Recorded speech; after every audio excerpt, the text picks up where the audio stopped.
Aku sedang sakit dan dirawat di rumah sakit, suamiku malah liburan ke Raja Ampat bersama selingkuhan dengan alasan dinas, lalu kutarik semua kartu kreditnya supaya ia terlantar. Sebelum lanjut ke cerita selanjutnya, yuk subscribe dan like. Absen dulu di kolom komen ya ah. Aku masih ingat jelas pagi itu. Pagi yang harusnya biasa saja. Namun tubuhku tiba-tiba seperti kehilangan tenaganya. Tenggorokanku kering, kepala terasa berat, dan dadaku sesak. Awalnya kukira hanya kelelahan karena terlalu banyak bekerja di rumah, mengurus anak, pekerjaan kantor yang sering kubawa pulang, serta melayani suamiku, Bima, yang selalu menuntut perhatian. Tapi ternyata tubuhku memberontak lebih keras daripada yang kusangka. Aku terjatuh di ruang tamu. Samar-samar kudengar suara anakku yang panik memanggil namaku, lalu suara tetangga yang ikut membantu. Dalam keadaan setengah sadar, aku hanya bisa merasakan tubuhku diangkat, lalu dibawa ke rumah sakit. Bau obat, suara roda berangkar yang berdecit, dan lampu neon yang menyilaukan membuatku yakin, aku resmi jadi pasien rumah sakit. Sesampainya di ruang perawatan, tubuhku segera dipasangi selang infus. Dokter masuk, menjelaskan sesuatu pada keluargaku, tapi suaranya hanya terdengar jauh, samar, seperti gema dari dalam gua. Yang kupikirkan hanya satu. Mana Bima? Aku menoleh ke kanan dan ke kiri, berharap melihat wajah suamiku. Tapi tidak ada. Yang kulihat hanya adik perempuanku, Wulan, yang menggenggam tanganku erat sambil berusaha menenangkan. Tenang, Mbak. Dokter bilang Mbak cuma terlalu drop. Butuh istirahat total, katanya lembut. Aku mengangguk pelan, meski hatiku hampa. Bukankah suami seharusnya yang pertama kali mendampingiku dalam keadaan begini? Aku menelan ludah, mencoba menghapus rasa kecewa yang perlahan tumbuh. Beberapa jam kemudian, aku sudah lebih tenang. Wulan menemaniku sampai sore, lalu harus pulang karena anaknya menunggu di rumah.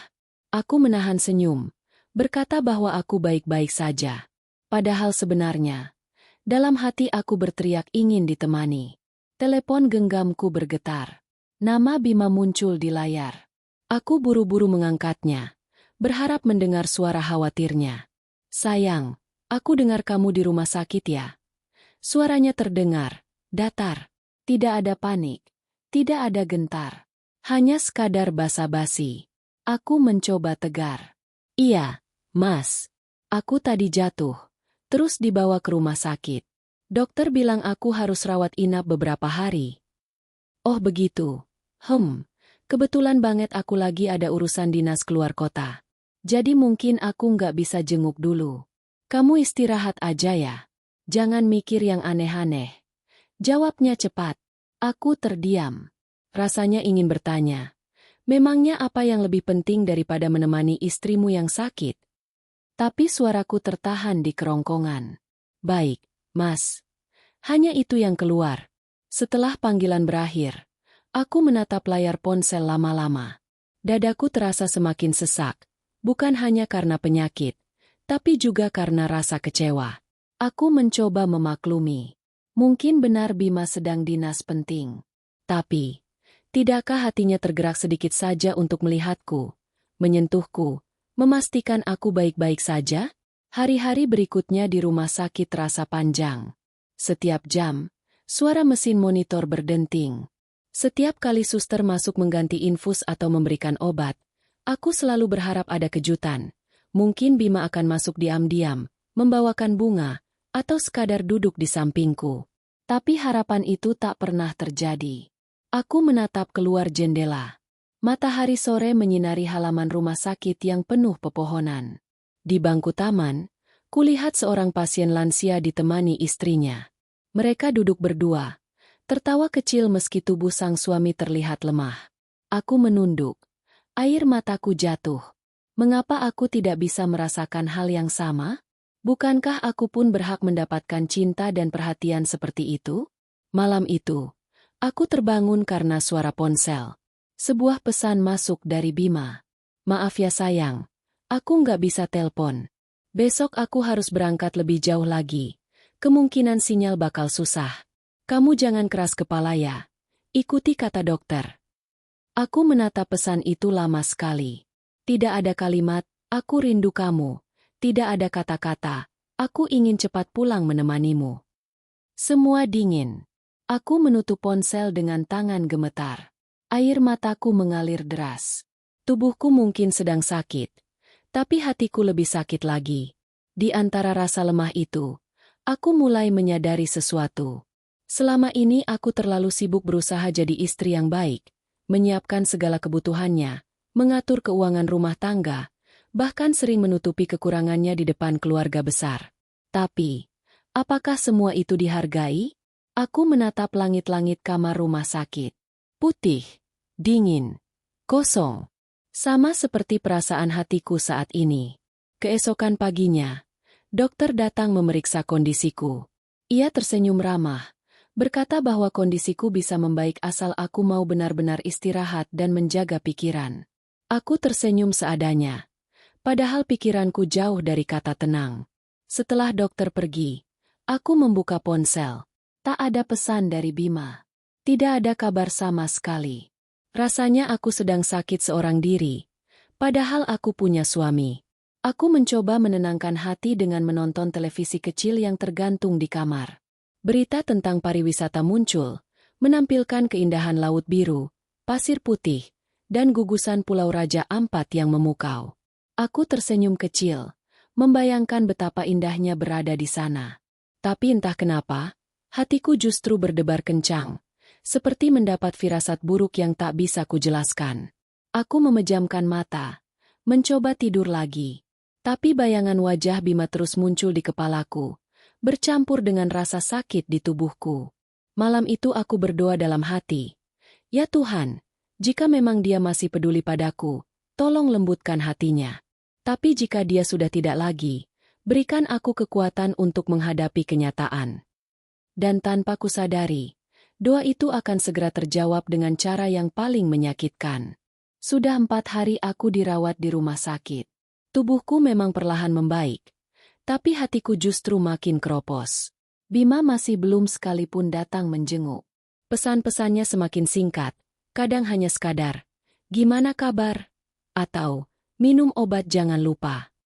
Lalu setelah itu hilang. Aku bahkan tak lagi mendengar suaranya di telepon.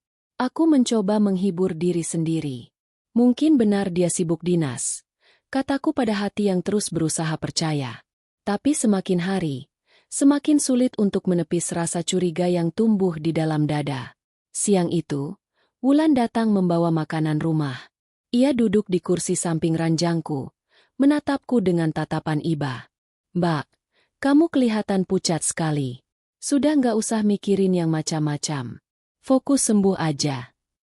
Aku tersenyum pahit. Kalau cuma tubuh yang sakit, mungkin aku bisa tahan. Tapi hatiku, Lan, hatiku jauh lebih sakit. Wulan terdiam, lalu menggenggam tanganku erat. Ada sesuatu di wajahnya, seperti ia ingin bicara tapi menahan diri. Aku menangkap keganjilan itu. "Lan, kamu tahu sesuatu tentang Bima?" tanyaku pelan. Wulan menunduk, lalu menghela napas panjang. "Mbak jangan marah dulu, ya? Aku sebenarnya nggak mau cerita. Tapi aku nggak tega lihat Mbak terus nunggu." Darahku berdesir cepat. "Apa maksudmu?" tanyaku dengan suara bergetar. Wulan ragu-ragu membuka ponselnya. Ia memperlihatkan sebuah foto yang diambil dari media sosial seorang kenalannya. Di layar terlihat pemandangan laut biru dengan caption penuh semangat. "Liburan seru di Raja Ampat bareng pasangan favorit." Aku menahan napas. Mataku terpaku pada dua sosok di dalam foto itu. Seseorang berdiri di atas perahu, mengenakan kemeja putih dan kacamata hitam. Wajahnya jelas. Itu Bima. Di sampingnya, seorang perempuan muda dengan gaun pantai berwarna kuning menempel manja di lengannya. Senyum mereka begitu lebar, seakan dunia hanya milik mereka berdua. Tanganku gemetar saat memegang ponsel Wulan. Rasanya dadaku dihantam ribuan pisau. Tubuhku yang baru sedikit pulih langsung kembali terasa lemah. Aku terengah. Air mataku tumpah begitu saja. Tidak mungkin. Dia bilang dinas. Dia bilang sibuk kerja. Kenapa? Kenapa dia ada di sana? Suaraku pecah. Wulan buru-buru menenangkanku. Mbak, tenang dulu. Aku juga awalnya nggak percaya.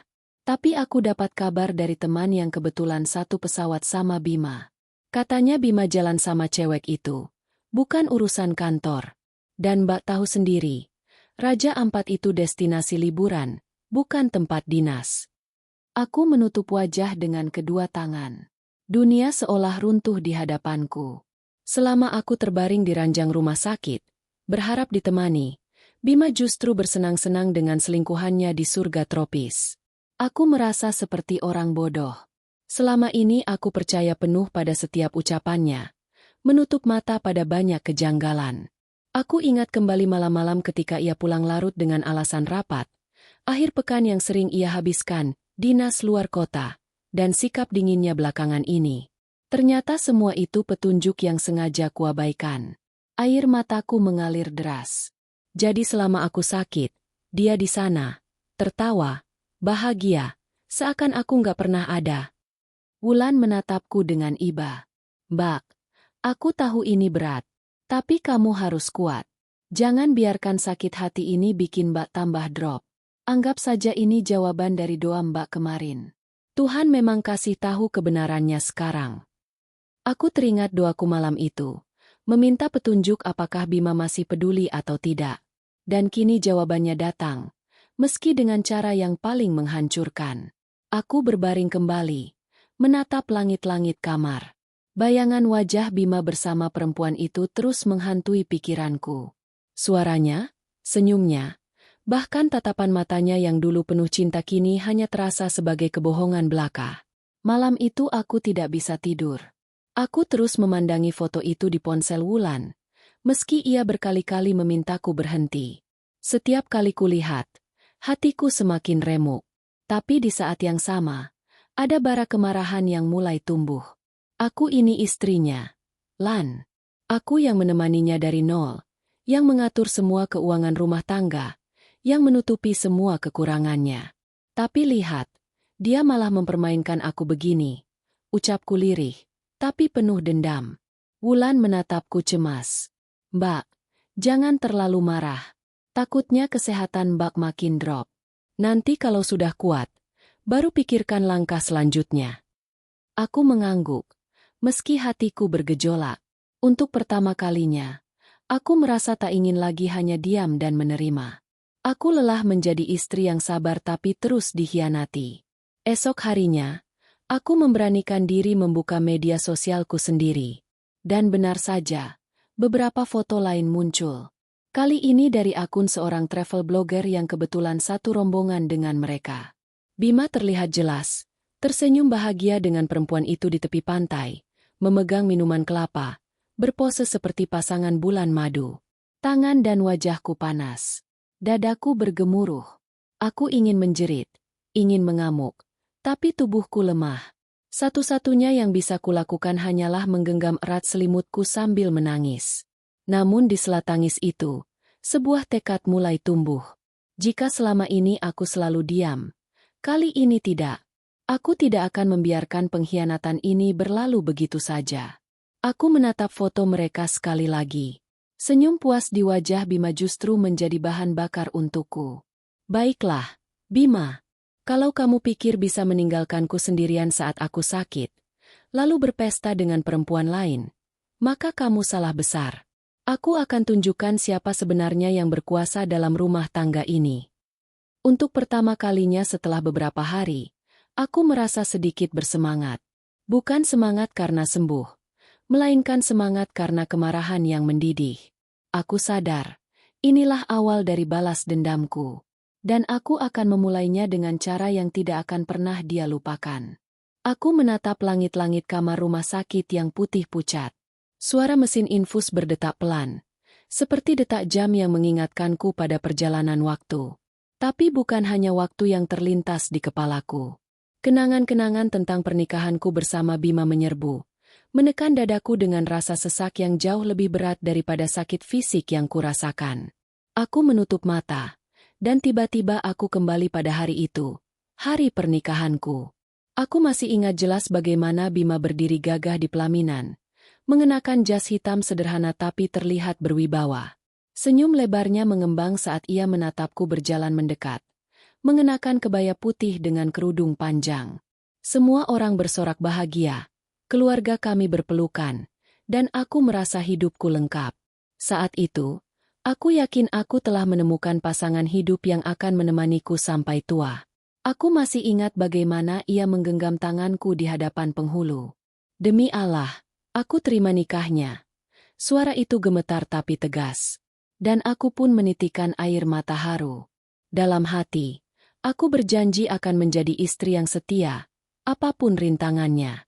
Lalu aku ingat saat-saat awal pernikahan kami.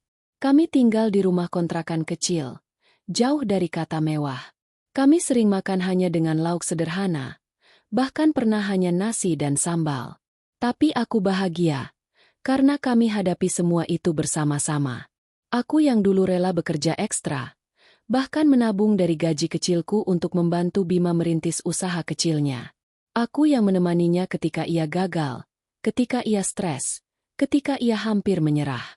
Aku selalu ada di sisinya, memeluknya, mengingatkannya bahwa aku percaya padanya.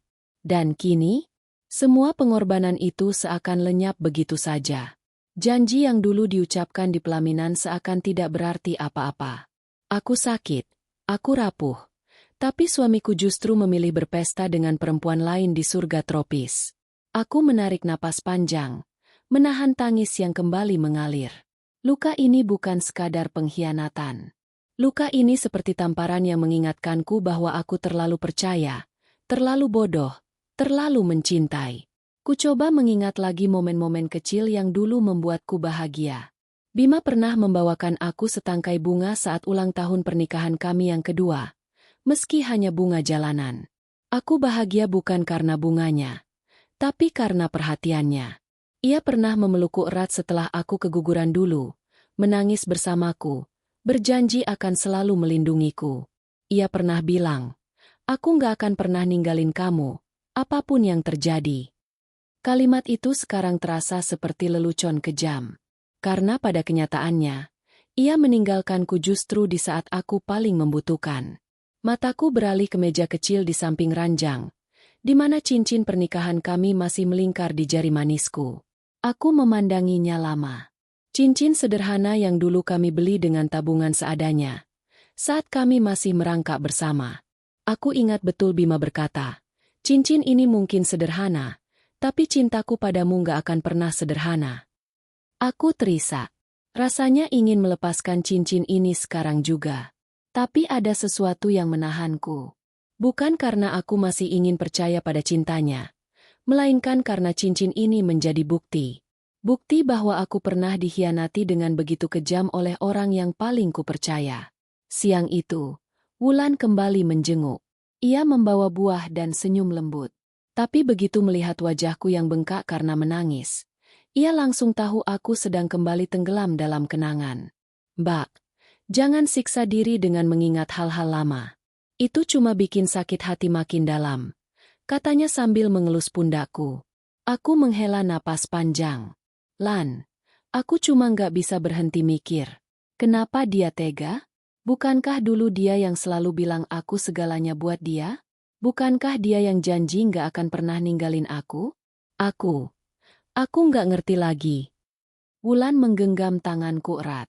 Kadang manusia itu berubah. Mbak, ada yang kuat dengan janji, ada yang tergoda dengan dunia. Tapi satu hal yang pasti, pengkhianatan itu bukan salah Mbak. Jangan salahin diri sendiri. Aku menatapnya dengan mata basah. Tapi aku merasa semua pengorbananku sia-sia. Semua tahun yang aku habiskan untuk membangunnya, menemaninya. Kenapa harus berakhir begini? Wulan menghela napas. Justru itu buktinya. Mbak, kalau selama ini Mbak terlalu sayang sama dia, sampai lupa nyayangi diri sendiri. Sekarang waktunya Mbak belajar mencintai diri sendiri dulu. Kata-kata itu menancap dalam di hatiku. Mungkin benar. Selama ini aku sibuk mencintai Bima, melayani kebutuhannya, memastikan hidupnya nyaman. Tapi kapan terakhir kali aku benar-benar memikirkan diriku sendiri? Aku menatap bayangan wajahku di layar ponsel yang gelap. pucat, lelah, dengan mata yang sembab. Aku bahkan hampir tidak mengenali diriku sendiri. Malam itu, aku kembali teringat satu momen yang selalu menyesakkan. Malam ketika aku memergoki pesan singkat di ponsel Bima beberapa bulan lalu. Ada nama perempuan. Ada emotikon hati. Saat kutanya, ia langsung marah, menyebutku terlalu curiga, tidak percaya pada suami. Aku akhirnya mengalah, meminta maaf, meski hatiku penuh tanda tanya. Sekarang semua jelas. Ternyata firasatku waktu itu benar. Aku hanya terlalu takut kehilangan, hingga memilih menutup mata. Air mataku jatuh lagi. Tapi kali ini rasanya berbeda. Ada kemarahan yang mengiringinya. Bukan sekadar luka, tapi juga tekad. Aku berkata dalam hati, Bima, kalau ini cara kamu membalas semua pengorbananku, maka aku akan pastikan kamu menyesal. Aku akan tunjukkan bahwa aku bukan wanita lemah yang bisa kau injak seenaknya. Aku memejamkan mata. Suara janji pernikahan kami bergema lagi di kepalaku. Dalam suka maupun duka, sehat maupun sakit. Ironis, bukan? Saat aku sedang sakit, ia justru memilih bahagia dengan orang lain. Kini aku sadar. Janji itu hanyalah kata-kata manis yang mudah diucapkan. Tapi tidak semua orang sanggup menepatinya. Dan Bima adalah salah satunya. Aku menarik napas panjang. Luka ini memang dalam. Tapi luka ini juga akan menjadi sumber kekuatanku. Karena dari sini, aku belajar bahwa aku tidak boleh lagi bergantung pada janji siapapun, selain janji pada diriku sendiri, untuk bertahan, untuk bangkit, dan untuk tidak pernah lagi membiarkan orang lain menginjak harga diriku. Hari kelima di rumah sakit. Tubuhku mulai sedikit lebih kuat, tapi luka di hatiku masih menganga. Aku sudah tahu kenyataan pahit tentang Bima yang liburan di Raja Ampat bersama selingkuhannya, tapi aku belum berani menghadapinya langsung. Aku hanya menyimpan amarah itu dalam hati, menunggu waktu yang tepat untuk meledak. Siang itu, ponselku berdering. Nama Bima muncul di layar. Tanganku sempat ragu untuk mengangkatnya, tapi akhirnya kutekan tombol hijau. Sayang, gimana kabarnya? Masih di rumah sakit, ya? Suaranya terdengar tenang, bahkan terlalu tenang untuk seorang suami yang istrinya sedang sakit. Aku menggenggam ponsel erat-erat. Iya, Mas. Aku masih dirawat. Dokter bilang harus istirahat total beberapa hari lagi. Oh ya? Syukurlah kalau begitu. Jangan bandel ya. Jangan mikirin kerjaan atau hal-hal lain. Pokoknya fokus sembuh dulu. Katanya dengan nada datar. Aku hampir ingin tertawa miris. Dia menyuruhku tidak mikir macam-macam. Padahal dialah penyebab pikiranku hancur. Aku berusaha mengatur napas. Mas, kapan bisa pulang? Aku butuh kamu di sini. Di seberang sana, terdengar suara keramaian samar-samar. Seperti suara ombak bercampur musik. Atau mungkin orang-orang yang tertawa. Dadaku kembali sesak. Aku tahu itu bukan suara kantor, bukan suara rapat, melainkan suara liburan. Bima terdiam sejenak, lalu menjawab cepat. Aku masih harus dinas beberapa hari lagi. Ada proyek besar yang harus aku tangani. Jadi, mungkin belum bisa pulang sekarang. Aku menutup mata, mencoba menahan air mata yang hampir tumpah. Proyek besar? Proyek macam apa yang berlangsung di tepi pantai Raja Ampat dengan seorang perempuan muda menempel di lengannya? Aku menelan ludah. Oh begitu. Baiklah, Mas. Aku ngerti. Bima terdengar lega karena aku tidak memperdebatkan ucapannya. Bagus. Kamu memang istri yang pengertian. Makanya Mas selalu bilang, kamu itu yang terbaik buat Mas. Kalimat itu menusukku. Aku yang terbaik? Kalau aku benar-benar yang terbaik, kenapa dia lebih memilih perempuan lain? Aku memaksa tersenyum meski air mataku jatuh tanpa suara. Iya, Mas. Aku cuma berharap kamu jaga diri baik-baik. Pasti. Kamu juga ya. Jangan khawatir. Semua biaya rumah sakit Mas sudah atur. Kalau ada apa-apa, langsung hubungi Mas. Aku hanya bergumam singkat. Iya. Telepon pun berakhir. Aku menatap layar ponsel lama sekali. Rasanya aku ingin berteriak. menelanjangi semua kebohongannya di telinga sendiri. Tapi aku menahan diri. Aku sadar, sekarang bukan waktunya. Aku menoleh ke arah jendela, melihat langit biru cerah di luar. Dalam hati aku berbisik, "Baiklah, Bima, aku akan ikuti permainanmu. Aku akan berpura-pura percaya. Tapi saat topengmu terlepas nanti, aku pastikan kamu yang akan terpuruk." Malamnya, Wulan datang menjenguk lagi. Ia membawa bubur ayam hangat untukku. Tapi begitu melihat wajahku yang kusut, ia tahu sesuatu terjadi. "Mbak, ada apa lagi?" "Mbak habis teleponan sama Mas Bima?" tanyanya sambil duduk di kursi. Aku mengangguk pelan. "Iya." Dia masih terus bilang lagi dinas. Suaranya tenang sekali, seolah nggak terjadi apa-apa. Padahal aku tahu kebenarannya. Wulan mengepalkan tangan. Kurang ajar dia. Masih bisa pura-pura begitu padahal jelas-jelas ketahuan. "Mbak harus berani tegas. Jangan diam terus." Aku tersenyum getir. "Tenang, Lan. Aku nggak akan diam. Tapi aku juga nggak mau gegabah. Kalau aku langsung marah sekarang, dia bisa cari 1000 alasan untuk membela diri. Aku mau biar dia sendiri yang jatuh ke lubangnya." Wulan menatapku lama, lalu mengangguk. "Mbak berubah. Biasanya Mbak selalu sabar. Tapi kali ini aku bisa lihat Mbak benar-benar marah." Aku menarik napas dalam. "Iya, Lan. Aku sudah terlalu lama jadi istri yang sabar. Sekarang saatnya aku jadi istri yang tega." Beberapa hari berikutnya, pola telepon dari Bima terus sama. Ia menghubungiku sekali sehari, kadang malam, kadang siang, selalu dengan nada manis bercampur datar. "Sayang, kamu jangan khawatir ya. Aku bakal segera pulang setelah urusan selesai.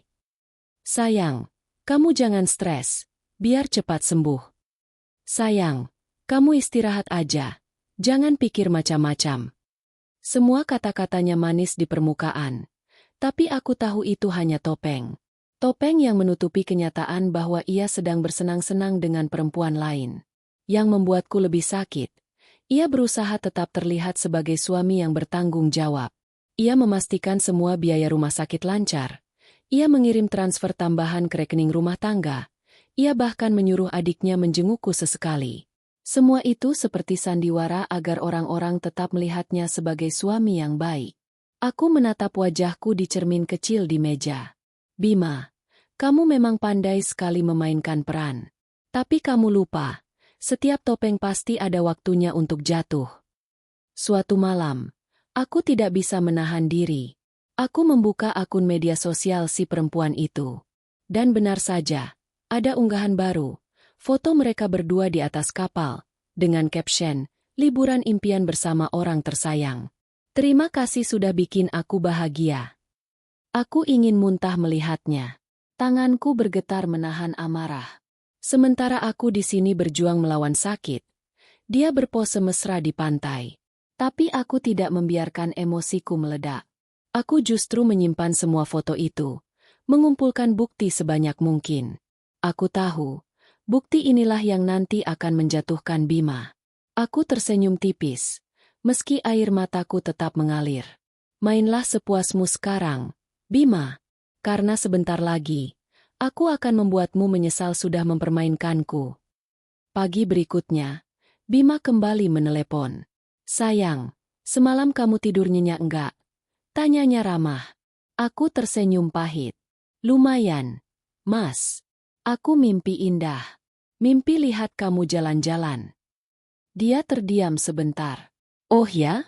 Mimpi apa itu?" Aku menahan tawa getir. "Mimpi kamu lagi liburan sama seseorang. Tapi ya sudahlah, namanya juga mimpi." "Haha, kamu ini ada-ada saja.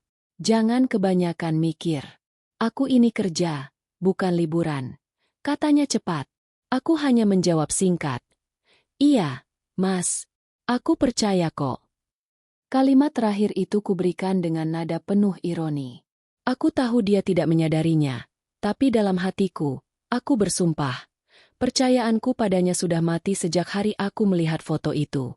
Kini, Yang tersisa hanya tekad untuk membiarkan topengnya retak sedikit demi sedikit, hingga akhirnya ia jatuh dan memperlihatkan wajah aslinya.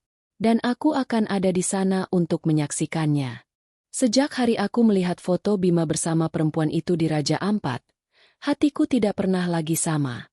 Rasa cinta yang dulu menutupi semua luka kini berubah menjadi amarah membara. Jika sebelumnya aku selalu menempatkan diriku sebagai istri yang harus bersabar, kali ini aku memilih berdiri sebagai seorang perempuan yang berhak melawan. Aku berbaring di ranjang rumah sakit, menatap langit-langit kamar yang dingin dan putih. Di kepala, rencana demi rencana berkelebat. Aku tahu satu hal, aku tidak bisa membiarkan Bima terus hidup dengan nyaman seolah tidak terjadi apa-apa. Ia harus merasakan bagaimana rasanya kehilangan kendali, bagaimana rasanya terlantar, sama seperti aku yang ditinggalkannya saat sakit. Pagi itu, Wulan kembali datang membawakan bubur ayam. "Mbak, aku bawain sarapan. Jangan sampai nggak makan, nanti malah makin lemah," katanya sambil menata wadah makanan di meja kecil. Aku tersenyum tipis, lalu menatapnya serius. "Lan, aku sudah buat keputusan." Wulan mengernyit. "Keputusan apa, Mbak?" "Aku akan tarik semua akses keuangan Bima. Semua kartu kredit, semua rekening yang dia pakai, semua akan kubekukan. Aku yang pegang semuanya, kan? Sudah waktunya aku gunakan itu." Wulan terkejut. "Mbak serius? Kalau gitu Bima bisa kerepotan banget di sana." "Itu memang tujuanku." Suaraku terdengar lebih dingin dari biasanya. Biar dia tahu rasanya ditelantarkan. Aku sakit. Dia malah liburan dengan perempuan lain. Sekarang biar dia yang merasakan sakitnya. Wulan menatapku ragu. "Tapi, Mbak nggak takut dia marah besar?" Aku menatap lurus, penuh keyakinan. Aku lebih takut kalau aku terus diam. Selama ini aku terlalu memberi, terlalu percaya. Hasilnya apa? Dikhianati. Sudah cukup. Aku ingin mengambil kembali kendali hidupku. Tanpa banyak basa-basi lagi, aku meminta Wulan mengambil laptop yang tersimpan di tas. Dengan jari yang masih agak gemetar, aku masuk ke aplikasi perbankan. Satu persatu, aku mulai menonaktifkan kartu kredit tambahan yang kupasangkan untuk Bima. Klik. Selesai. Klik lagi. Selesai. Setiap kali menekan tombol, aku merasakan kepuasan yang sulit diungkapkan. Seolah setiap klik adalah tamparan balik yang kukirimkan kepadanya. Setelah itu, aku memblokir akses mobile banking dari ponselnya. Semua transaksi besar harus lewat persetujuanku. Aku yang memegang kunci utama keuangan rumah tangga ini, dan sekarang aku gunakan penuh untuk menghentikan kebebasannya. "Sudah," kataku akhirnya, menutup laptop dengan napas lega. Wulan menatapku kagum sekaligus cemas. "Mbak kelihatan beda. Ada aura kuat yang gak pernah aku lihat sebelumnya." Aku tersenyum pahit. Mungkin karena aku sudah berhenti jadi istri yang polos. Sekarang aku perempuan yang harus bertahan. Beberapa hari setelah itu, aku mulai merasakan hasil tindakanku. Malam-malamku yang biasanya sepi kini diwarnai dengan ring telepon tak henti. Nomor Bima muncul berulang kali. Awalnya aku biarkan. Biar dia panik. Tapi setelah panggilan masuk lebih dari 10 kali, aku akhirnya menjawab dengan suara lemah. "Halo." Sapaku datar. "Sayang, kamu di mana? Kenapa kartu kreditku ditolak? Aku nggak bisa bayar hotel, nggak bisa pesan makan, bahkan nggak bisa beli tiket balik." Suara Bima panik, terdengar benar-benar terdesak. Aku menahan tawa sinis.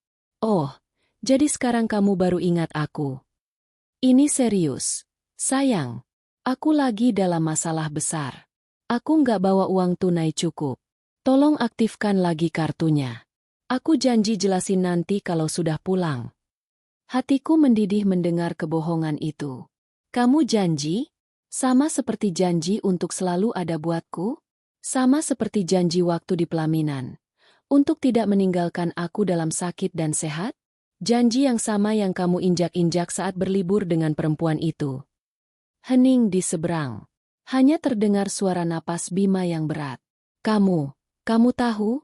Suaranya pelan, penuh rasa bersalah tapi juga takut. Aku tertawa hambar. Tentu saja aku tahu. Dunia ini kecil. Bima, kamu pikir aku nggak akan melihat fotomu bermesraan di Raja Ampat? Kamu pikir aku akan terus bodoh menutup mata? Bima mencoba merayu. Sayang, itu cuma teman kerja. Dia ikut karena... Aku langsung memotong. Berhenti bohong. Aku sudah lihat dengan mata kepala sendiri lewat foto-foto itu. Jangan kira aku bisa ditipu lagi. Kamu habiskan uang hasil kerja keras kita untuk bersenang-senang dengan selingkuhanmu, sementara aku terbaring sakit di rumah sakit sendirian. Suara Bima semakin tertekan. Aku salah, sayang. Tapi tolong, jangan buat aku terlantar di sini. Aku nggak bisa apa-apa tanpa akses itu. Aku menarik napas panjang, lalu menjawab dingin. Itu tujuan aku, Bima. Supaya kamu tahu rasanya jadi aku. Rasanya ditinggalkan, tidak berdaya, tanpa pegangan. Semoga liburanmu tetap menyenangkan dengan rasa lapar dan tanpa tempat tinggal. Lalu aku menutup telepon tanpa memberi kesempatan untuknya bicara lagi. Malam itu aku duduk bersandar, merasakan denyut jantungku begitu kuat. Ada rasa puas yang aneh, meski bercampur dengan rasa sakit. Aku tahu balas dendamku baru dimulai. Bima mengirim puluhan pesan setelahnya. Dari permintaan maaf, janji-janji baru, hingga ancaman halus. Tapi aku tidak peduli.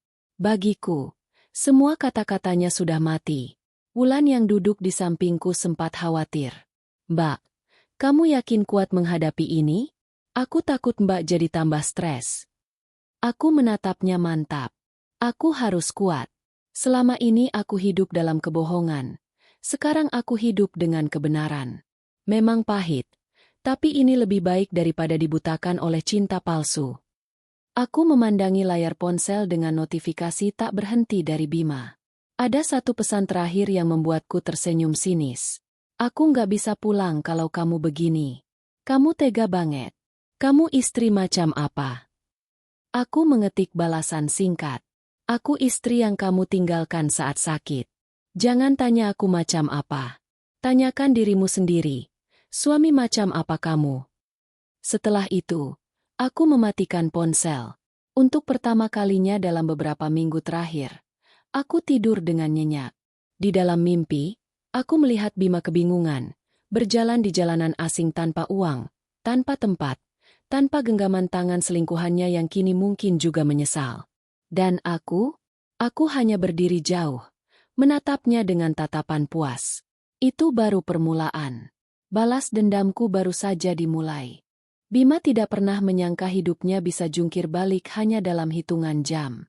Awalnya ia menikmati perjalanan ke Raja Ampat dengan penuh percaya diri. Semua terasa sempurna, laut biru yang jernih, pasir putih yang memikat, dan tentu saja, Livia, perempuan yang selama beberapa bulan terakhir berhasil mengisi hatinya dengan gairah baru. Di matanya, ini bukan sekadar liburan, melainkan pelarian. Namun semua kesenangan itu berubah jadi mimpi buruk ketika ia mencoba membayar makan malam mewah di sebuah resort tepi pantai. Mesin EDC menolak kartunya. Sekali, 2 kali, bahkan 3 kali. Maaf, Pak, kartunya declinet, kata kasir dengan sopan, meski suaranya terdengar menusuk telinga. Bima tersenyum kaku, mencoba kartu lainnya. Namun hasilnya sama, ditolak. Wajahnya memanas. Jantungnya berdegup kencang. Tidak mungkin. Biasanya tidak pernah ada masalah. Livia yang duduk di sampingnya mulai gelisah. Bim, gimana ini? Malu banget kalau sampai nggak bisa bayar. Dengan sigap, Bima merogoh dompet, mengeluarkan sejumlah uang tunai. Namun jumlahnya hanya cukup untuk membayar makan malam itu, tanpa sisa. Setelah insiden itu, kepanikan mulai melanda. Bima mencoba menarik uang di ATM, tapi semua kartu yang dimilikinya tidak bisa digunakan. Layar mesin hanya menampilkan pesan, transaksi tidak dapat diproses. Peluh dingin membasahi pelipisnya. Ia mencoba menghubungi pihak bank, tapi jawabannya membuatnya semakin lemas. Semua akses rekening dan kartu tambahan dibekukan oleh pemegang utama, istrinya. Istriku, gumamnya dengan suara serak. Seolah belum cukup, ponselnya kembali berdering. Kali ini dari aku. Suara dinginku menembus telinga, penuh dengan luka dan amarah yang tertahan. Aku menyebut semua pengkhianatannya, lalu menutup telepon setelah mengatakan satu kalimat tajam. Nikmati liburanmu dengan rasa lapar, Bima. Bima terduduk di lobi hotel. Wajahnya pucat pasi. Ia sadar sepenuhnya. Aku tahu segalanya. Hari-hari berikutnya jadi mimpi buruk baginya. Tanpa akses kartu kredit, Bima harus mengandalkan sisa uang tunai yang jumlahnya sangat terbatas. Ia dan Livia terpaksa keluar dari resort mewah yang awalnya mereka pilih, lalu mencari penginapan murah di pinggir kota. Livia mengomel hampir setiap saat. Aku nggak nyangka kamu serepot ini. Katanya semua beres. Katanya liburan mewah. Kenapa malah jadi kayak gini? Bima menahan diri agar tidak meledak. Ini cuma sementara. Aku pasti bisa urus. Tunggu aku hubungi istriku lagi. Tapi usahanya sia-sia. Aku tidak pernah lagi mengangkat teleponnya. Pesan-pesannya kubiarkan masuk tanpa balasan. Di sisi lain, Livia mulai menunjukkan wajah aslinya. Ia tidak sabar hidup dalam keterbatasan. Dari mulai sarapan seadanya di warung kecil, transportasi dengan ojek, sampai kamar penginapan pengap tanpa AC. Semua itu membuatnya kesal. Kalau aku tahu begini, aku nggak akan ikut, katanya suatu malam sambil menatap layar ponselnya. Bima merasa harga dirinya diinjak-injak. Ia yang terbiasa hidup nyaman kini harus menunduk pada keadaan. Masalah semakin rumit ketika jadwal kepulangannya mendekat. Ia tidak punya cukup uang tunai untuk membeli tiket pesawat baru. Tiket sebelumnya sudah dibatalkan karena sistem pembayaran otomatis dengan kartu yang kini tidak bisa digunakan. Bima mencoba mencari cara. Ia menghubungi beberapa rekan kerja dengan alasan kartu hilang. Beberapa mencoba membantu. Tapi jumlah uang yang ditransfer tidak cukup menutup biaya penerbangan dan akomodasi. Sementara itu, Livia semakin gusar. Aku nggak mau terjebak di sini lama-lama. Bim, kalau kamu nggak bisa cari jalan keluar, aku pulang sendiri.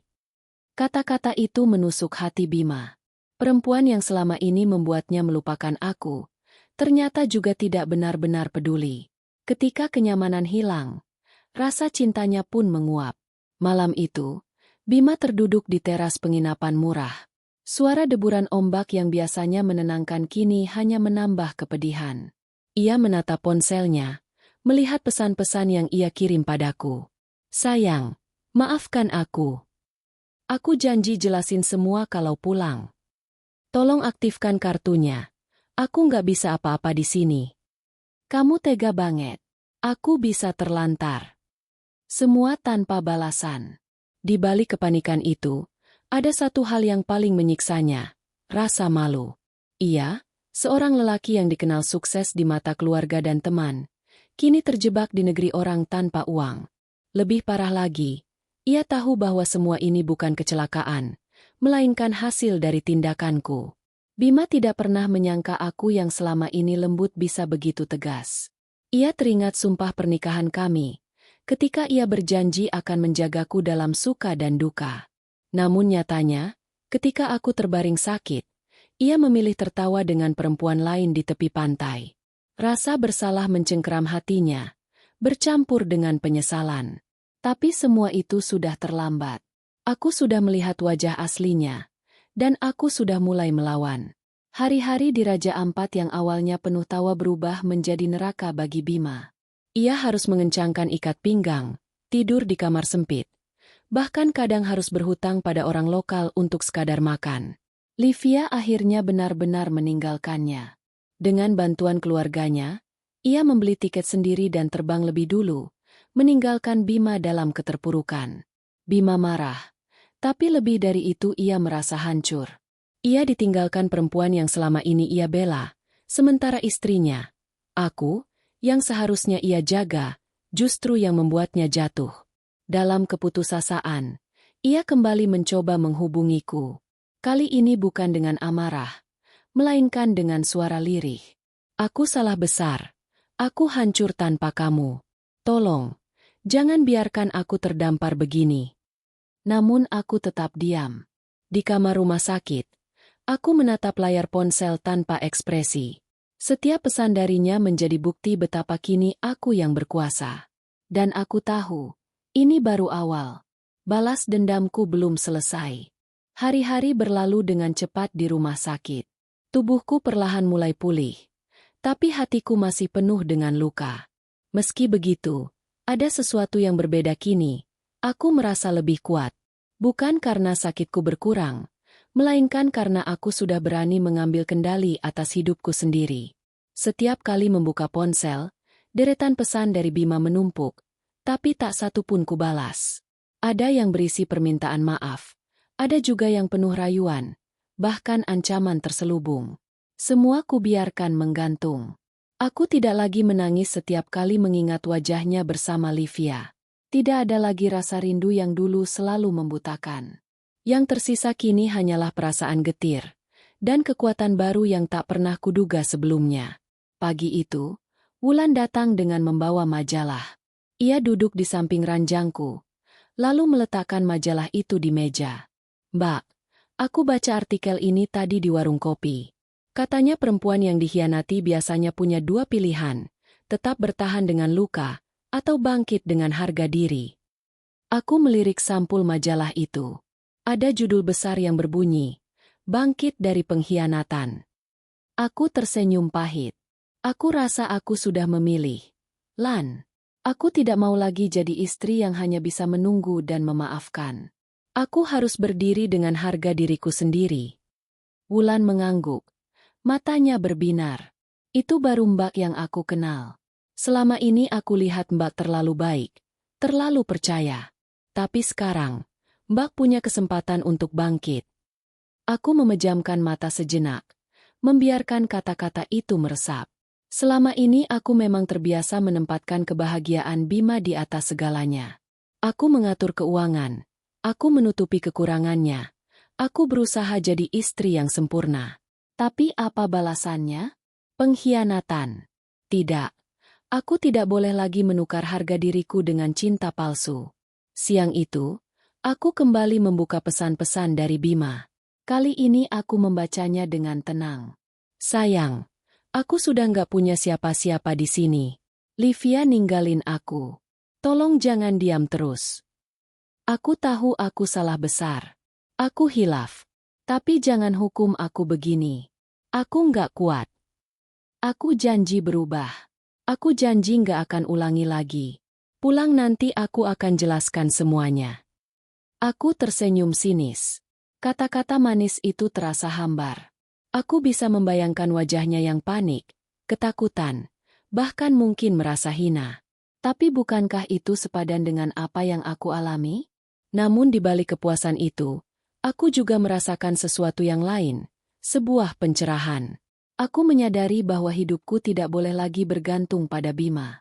Aku harus berdiri dengan kakiku sendiri, bukan dengan cintanya. Malam hari, aku memutuskan menulis di buku catatan yang kubawa dari rumah. Aku menuliskan semua rasa sakit, semua kekecewaan, tapi juga semua tekad yang kini membara. Aku berjanji pada diriku sendiri, tulisku, bahwa aku tidak akan lagi membiarkan orang lain menginjak harga diriku. Aku layak dicintai dengan setia. Aku layak diperlakukan dengan hormat. Jika Bima tidak bisa memberikan itu, maka aku akan melanjutkan hidup tanpa dia. Setelah menulis itu, aku merasa lega. Seolah aku sudah membuat kontrak dengan diriku sendiri. Keesokan harinya, kabar dari Bima semakin mengenaskan. Ia kembali mencoba menelpon. Kali ini aku mengangkat, hanya karena ingin mendengar langsung suaranya. "Halo," sapaku datar. "Sayang, akhirnya kamu angkat. Aku nggak tahu harus gimana lagi di sini. Aku benar-benar terlantar. Uangku habis, kartuku semua mati, bahkan Livia sudah pergi. Aku sendirian." Suaranya bergetar, hampir seperti orang yang menangis. Aku terdiam beberapa detik sebelum menjawab. "Sekarang kamu tahu rasanya sendirian. Rasanya nggak punya siapa-siapa. Rasanya seperti aku waktu kamu meninggalkanku di rumah sakit. Aku salah. Aku menyesal. Tolong beri aku kesempatan sekali lagi. Aku menarik napas panjang. Kesempatan? Aku sudah beri kamu ribuan kesempatan. Bima. Setiap kali kamu pulang larut dengan alasan kerja. Setiap kali kamu lupa perhatianku. Aku selalu menutup mata. Itu semua kesempatan. Dan apa yang kamu lakukan? Kamu hancurkan semuanya. Bima terdiam. Aku bisa mendengar helaan napasnya yang berat. Aku janji berubah, katanya akhirnya. Aku menutup mata, menahan emosi. Janji itu sudah tidak berarti apa-apa bagiku. Aku tidak mau lagi jadi istri yang menunggu keajaiban dari janji kosong. Aku memilih harga diriku. Sebelum ia sempat membalas, aku menutup telepon. Percakapan itu menjadi titik balik bagiku. Untuk pertama kalinya aku benar-benar merasakan kekuatan untuk berkata tidak. Selama ini aku selalu takut kehilangan. Takut sendirian, takut menghadapi kenyataan. Tapi sekarang aku sadar, lebih baik sendirian daripada hidup bersama orang yang mengkhianati. Hari-hari berikutnya aku gunakan untuk memulihkan diri, baik fisik maupun mental. Aku belajar berjalan kembali dengan lebih kuat, menjalani terapi ringan, dan mulai merencanakan masa depan. Aku bahkan sudah berbicara dengan seorang pengacara melalui rekomendasi Wulan, sekadar untuk mengetahui hak-hakku jika aku memilih berpisah. Setiap langkah itu memberiku kekuatan baru. Malam itu, aku berdiri di depan jendela rumah sakit, memandang lampu kota yang berkelip. Aku sadar, jalan ke depan tidak akan mudah. Akan ada banyak air mata, akan ada banyak pertanyaan dari keluarga dan teman. Tapi aku juga tahu satu hal, aku sudah tidak sama lagi. Aku bukan lagi perempuan yang rela ditinggalkan dalam sakit, bukan lagi istri yang menutup mata pada kebohongan. Aku adalah perempuan yang bangkit, yang memilih harga dirinya. Dan mulai saat ini, setiap langkahku akan dituntun oleh kekuatan itu. Di seberang sana, aku tahu Bima masih berjuang keluar dari keterpurukannya. Tapi itu bukan lagi urusanku. Baginya, ini adalah pelajaran. Bagiku, ini adalah kebangkitan. Aku tersenyum tipis, menutup tirai jendela, lalu berbaring dengan hati yang lebih ringan. Untuk pertama kalinya setelah sekian lama, aku merasa bebas. Hari kepulanganku dari rumah sakit akhirnya tiba. Setelah berminggu-minggu terbaring, tubuhku memang belum sepenuhnya pulih, tapi pikiranku sudah lebih kuat daripada sebelumnya. Dengan bantuan Wulan, aku membereskan barang-barang. Setiap lipatan pakaian, setiap obat yang dimasukkan ke dalam tas, terasa seperti bagian dari perjalanan baru. Saat melangkah keluar dari kamar rawat, aku menoleh sejenak. Kamar itu menjadi saksi bisu betapa hancurnya hatiku ketika pertama kali tahu pengkhianatan Bima. Namun, kamar ini juga saksi bagaimana aku menemukan kembali kekuatanku. Aku tersenyum tipis, lalu melangkah pergi. Di rumah, suasana terasa hampa. Biasanya Bima akan menyambutku ketika aku pulang dari rumah sakit. Tapi kali ini ia masih terdampar entah di mana. Aku duduk di ruang tamu, menatap foto pernikahan kami yang tergantung di dinding. Aku mendekat, menatap senyum bahagia di wajah kami saat itu. Bima menggenggam tanganku erat. Matanya bersinar dengan janji masa depan. Aku menelusuri bingkai foto itu dengan jari gemetar, lalu berbisik lirih. Janji itu sudah mati. Air mataku jatuh, tapi segera kuusap. Aku sudah terlalu sering menangis. Sekarang saatnya membuat keputusan. Malam itu, aku memanggil Wulan untuk menemaniku. Kami duduk di ruang makan, segelas teh hangat di depan masing-masing. "Lan, aku sudah pikirkan ini berulang kali," kataku dengan suara mantap. "Aku ingin bercerai." Wulan menatapku. Matanya melebar. "Mbak yakin? Itu keputusan besar. Bima suamimu. Sudah bertahun-tahun kalian bersama." Aku mengangguk. Justru karena sudah bertahun-tahun aku tahu siapa dia sebenarnya. Aku sudah berikan semua, kesetiaan, tenaga, bahkan hidupku. Tapi dia membalas dengan pengkhianatan.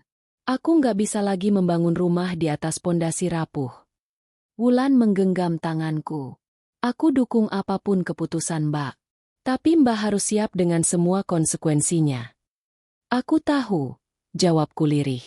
Akan ada omongan keluarga. Akan ada yang menyalahkan aku. Tapi lebih baik aku menanggung itu daripada terus menanggung sakit karena hidup dengan pengkhianat. Hari-hari berikutnya kuhabiskan dengan mengurus hal-hal yang tidak pernah kubayangkan sebelumnya. Aku bertemu dengan pengacara, membicarakan tentang harta bersama, hak asuh, dan semua prosedur hukum. Setiap kata, perceraian, yang keluar dari mulutku terasa seperti pisau yang menusuk dada, tapi juga seperti kunci yang membuka belenggu. Aku tahu jalan ini pahit, tapi hanya ini jalan yang bisa menyelamatkan harga diriku. Aku juga mulai membereskan rumah. Lemari penuh baju Bima kubuka. Sebagian kubungkus ke dalam kardus. Setiap kemeja, setiap dasi, mengingatkanku pada kebohongannya. Rasanya sakit, tapi juga melegakan ketika semua itu tersingkir dari pandangan. Di sisi lain, pesan-pesan dari Bima makin putus asa. Ia akhirnya berhasil pulang dengan bantuan seorang rekan kerja yang meminjamkan uang. Dari bandara, ia mengirim pesan panjang. Aku akan langsung ke rumah. Tolong jangan tinggalkan aku. Kita bisa mulai dari awal lagi. Aku mohon, beri aku kesempatan. Tanganku gemetar saat membaca pesan itu. Aku bisa membayangkan wajahnya yang lelah, tubuhnya yang lusuh, dan matanya yang penuh penyesalan. Bagian hatiku yang dulu mencintainya masih bergetar. Tapi aku segera mengingat foto-foto di Raja Ampat, malam-malam sendirian di rumah sakit, dan semua air mata yang jatuh. Aku menutup ponsel, lalu berkata pada diriku sendiri, aku harus kuat. Ketika Bima akhirnya berdiri di depan pintu rumah, wajahnya memang berbeda dari biasanya. Rambutnya berantakan, wajahnya kusut, dan ada lingkar hitam di bawah matanya. Ia tampak bukan lagi suami gagah yang dulu ku kenal, melainkan seorang lelaki yang hancur. Aku pulang, katanya pelan. Suaranya serak. Aku berdiri di ruang tamu, Wulan di sampingku. Jantungku berdegup kencang, tapi aku berusaha tegar. Kamu pulang, Bima. Tapi rumah ini sudah tidak sama lagi. Ia menunduk, lalu berjalan mendekat. Aku salah. Aku bodoh. Aku kehilangan arah. Tolong beri aku kesempatan untuk menebus semuanya. Aku menatapnya lama, menimbang setiap kata. Kesempatan itu sudah habis di Raja Ampat, Bima. Saat aku sakit, kamu memilih pergi dengan perempuan lain. Itu keputusanmu. Dan sekarang, ini keputusanku. Aku menyerahkan sebuah amplop berisi berkas pengajuan cerai. Wajahnya pucat seketika. Matanya membelalak. Kamu serius? Suaranya nyaris tak terdengar. Aku mengangguk. Air mata jatuh di pipi. Aku serius. Ini bukan karena aku nggak cinta lagi. Tapi karena aku lebih cinta pada diriku sendiri. Aku nggak bisa hidup dengan seseorang yang sudah menghancurkan kepercayaanku. Bima terdiam, lalu berlutut di hadapanku. Aku mohon, jangan lakukan ini. Aku janji berubah. Aku janji nggak akan ulangi lagi. Aku janji. Aku menutup mata, menahan sesak. Aku sudah terlalu sering mendengar janji itu. Bima. Sekarang aku ingin mendengar suara hatiku sendiri. Dan hatiku bilang, lepaskan. Malam itu, setelah ia pergi dengan wajah hancur, aku duduk sendirian di ruang tamu. Air mata mengalir deras. Tapi ada rasa lega yang perlahan tumbuh. Keputusan ini memang terberat dalam hidupku. Melepaskan seseorang yang pernah begitu kucintai. Seseorang yang dulu menjadi pusat hidupku. Tapi aku tahu, inilah jalan yang benar. Aku mengangkat kepalaku, menatap foto pernikahan di dinding sekali lagi. Kali ini aku tidak menangis. Aku tersenyum kecil, lalu melepas bingkai itu dan menyimpannya ke dalam lemari. Hari ini aku memilih diriku sendiri, bisikku. Dan untuk pertama kalinya, aku merasa benar-benar bebas. Hari-hari setelah Bima meninggalkan rumah terasa asing. Tidak ada lagi suara kunci pintu yang berputar saat malam tiba. Tidak ada aroma parfum maskulin yang biasa menempel di udara ruang tamu. Rumah yang dulu selalu ramai dengan aktivitas kami berdua kini sepi. Hanya ada aku dan sesekali Wulan yang datang menemani. Kesepian itu menusuk. Tapi anehnya aku merasa ada ruang baru di dalam diriku. Ruang yang dulu penuh dengan rasa takut kehilangan kini digantikan dengan rasa lega. Aku mulai belajar bahwa kesepian tidak selalu berarti kesedihan. Kadang, itu adalah kesempatan untuk kembali mengenal diri sendiri. Pagi pertama setelah kepindahan Bima, aku membuka jendela lebar-lebar. Sinar matahari masuk, menyingkap debu yang menari di udara. Udara segar menyentuh wajahku, dan aku menghirup dalam-dalam. Selamat pagi, dunia, gumamku lirih. Aku menyalakan musik lembut, lalu mulai merapikan rumah. Setiap sudutku bersihkan, setiap barang milik Bima yang masih tertinggal kubungkus rapi ke dalam kardus. Ada rasa sakit ketika memegang kemeja kerjanya, jam tangannya, atau buku-buku yang dulu sering ia baca.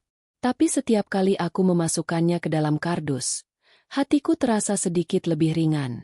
Wulan datang membawa sarapan. Wah, rumah jadi terang begini lebih enak ya, Mbak? Suasananya kayak beda. Aku tersenyum. Iya, aku ingin mulai dari awal. Rumah ini harus jadi tempatku sembuh, bukan tempat untuk terus mengingat luka. Hari-hariku mulai terisi dengan hal-hal sederhana yang sebelumnya sering kulupakan. Aku kembali menulis di buku harian, mencatat perasaan dan mimpi-mimpi kecilku. Kadang aku menulis puisi singkat, kadang hanya coretan tentang betapa nikmatnya secangkir kopi di pagi hari. Aku juga mulai merawat tanaman di halaman belakang. Setiap pagi aku menyiram bunga-bunga, berbicara pada mereka seakan-akan mereka bisa mendengar. Anehnya, kegiatan itu membuatku merasa tenang. Di sela-sela itu, aku tetap menjalani kontrol kesehatan ke rumah sakit. Dokter bilang kondisiku sudah jauh membaik. Kamu harus terus jaga pikiran tetap positif. Itu kunci utama pemulihan, kata dokter sambil tersenyum. Aku mengangguk. Untuk pertama kalinya, aku merasa aku memang bisa sembuh. Bukan hanya tubuhku, tapi juga hatiku. Suatu sore, aku duduk di kafe kecil dekat rumah. Dengan laptop terbuka, aku menulis draft cerpen yang sudah lama ingin kubuat. Rasanya menyenangkan kembali menulis cerita, menuangkan imajinasi tanpa harus terganggu oleh pikiran tentang Bima. Ketika aku sibuk mengetik, seorang perempuan parubaya duduk di meja sebelah. Ia tersenyum padaku, lalu memulai percakapan. Kamu kelihatan serius sekali. Lagi kerja ya? Aku tersenyum malu. Enggak, Bu. Lagi coba nulis cerita aja. Wah, keren. Nulis itu bisa jadi terapi. Loh, saya dulu juga sering nulis diari waktu habis ditinggal suami. Aku menoleh. Kaget. Ditinggal? Maksudnya? Ia mengangguk pelan. Suami saya kawin lagi. Rasanya dunia runtuh waktu itu. Tapi justru dari sakit itu saya belajar berdiri lagi. Sekarang saya hidup sendiri, dan ternyata bahagia juga. Perkataannya menohok sekaligus menenangkan. Aku merasa seperti bercermin pada kisahnya. Kami berbincang cukup lama, dan sebelum pulang, ia menepuk bahuku. Jangan takut sendiri. Kadang, sendirian itu jalan menuju kebahagiaan yang sebenarnya. Aku pulang dengan hati yang hangat. Seakan semesta mengirimkan orang asing itu untuk menguatkanku. Hari demi hari, aku mulai terbiasa dengan hidup tanpa Bima. Malam-malam yang dulu terasa panjang kini kuisi dengan membaca buku atau menonton film. Tawa kecil mulai kembali hadir di rumahku. Namun, bukan berarti aku sepenuhnya lepas dari rasa sakit. Ada malam-malam di mana aku masih menangis diam-diam, teringat janji-janji manis yang dikhianati. Ada saat-saat aku masih bertanya, kenapa harus aku? Tapi setiap kali itu terjadi, aku mengingat diriku yang terbaring lemah di rumah sakit, sendirian. Aku mengingat bagaimana Bima lebih memilih bersenang-senang dengan selingkuhannya daripada menemaniku. Ingatan itu menjadi pengingat bahwa aku layak mendapatkan lebih dari sekadar janji kosong. Suatu pagi, aku menerima kabar dari seorang teman lama, Dina. Ia mengajakku untuk ikut kelas yoga di pusat kebugaran dekat rumah. Ayo, itu bisa bikin kamu lebih rileks, katanya. Aku sempat ragu. Selama ini aku bukan tipe orang yang suka olahraga di tempat umum. Tapi akhirnya aku mencoba. Hari pertama yoga terasa canggung, tubuhku kaku dan gerakanku jauh dari sempurna. Namun, instruktur yoga selalu tersenyum ramah, dan para peserta lain juga saling menyemangati. Lama-lama, aku mulai menikmatinya. Setiap kali mengatur napas, aku merasa beban dalam dadaku sedikit berkurang. Setiap kali menutup mata di akhir sesi, aku merasa lebih damai. Yoga menjadi rutinitas baru yang membantu menyembuhkan bukan hanya tubuh, tapi juga hatiku.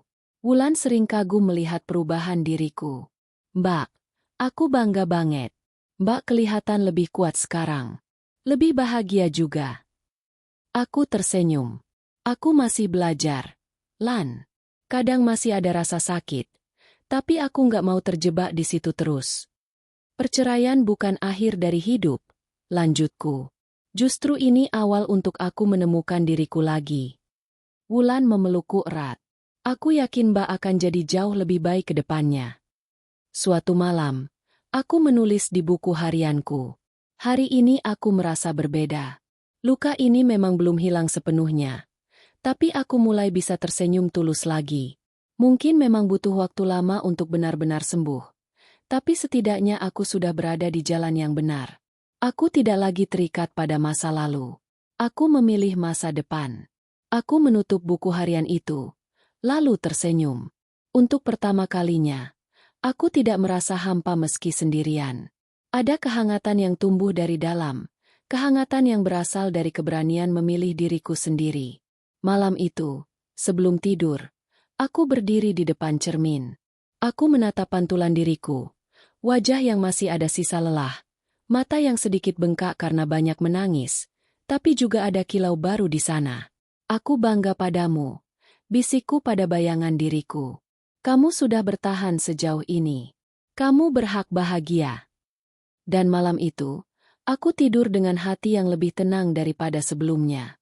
Luka memang masih ada, tapi perlahan-lahan, ia mulai sembuh. Waktu berjalan lebih cepat dari yang kukira. Hari-hari yang dulu terasa panjang dan menyesakan kini berubah menjadi rangkaian aktivitas yang memberi warna baru dalam hidupku. Luka memang belum benar-benar hilang, tapi aku bisa merasakan perbedaannya. Jika dulu rasa sakit itu seperti belenggu yang menahanku, kini ia hanya menjadi jejak samar yang mengingatkan bahwa aku pernah kuat bertahan. Suatu pagi yang cerah, aku duduk di teras rumah dengan secangkir kopi hangat. Burung-burung berkicau di pohon mangga belakang rumah. Angin bertiup lembut membawa aroma tanah basah setelah hujan semalam. Aku membuka buku harian yang kini sudah setengah penuh dengan tulisanku. Di halaman terakhir, aku menulis. Hari ini aku tidak lagi merasa sendirian. Aku punya diriku. Aku punya masa depan. Aku bebas dari kebohongan. Bebas dari rasa takut. Bebas dari cinta yang salah arah. Kebebasan ini adalah hadiah terindah yang pernah kumiliki. Aku menutup buku itu sambil tersenyum. Rasanya seperti berdiri di ujung jalan panjang, siap untuk memulai perjalanan baru. Hubunganku dengan Bima kini benar-benar berakhir. Proses perceraian kami sudah selesai beberapa minggu lalu. Aku menghadiri sidang terakhir dengan hati berdebar. Tapi anehnya tidak ada air mata yang jatuh. Saat hakim mengetukkan palu, aku hanya menarik napas panjang.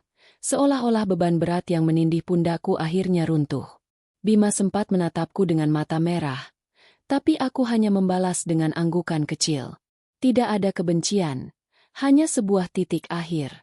Aku sudah memilih melepaskan, dan itu adalah keputusan terbaik yang pernah kubuat. Kabar tentang perselingkuhannya sudah menyebar di lingkungan keluarga besar.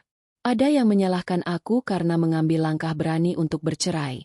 Tapi banyak juga yang diam-diam mendukung. Aku tidak lagi peduli dengan omongan orang. Hidupku bukan untuk mereka. Hidupku untuk diriku sendiri. Aku mulai mengisi waktuku dengan hal-hal baru. Setelah rutin ikut yoga, aku memberanikan diri mendaftar kelas menulis di sebuah komunitas sastra. Di sana, aku bertemu banyak orang dengan latar belakang berbeda. Semua datang membawa cerita masing-masing. Aku merasa diterima. Bahkan ketika aku bercerita sedikit tentang perceraian yang kualami, mereka mendengarkan tanpa menghakimi, bahkan memberi semangat. Salah satu mentor di kelas itu berkata padaku, "Kadang, Patah hati adalah bahan bakar terbaik untuk menulis.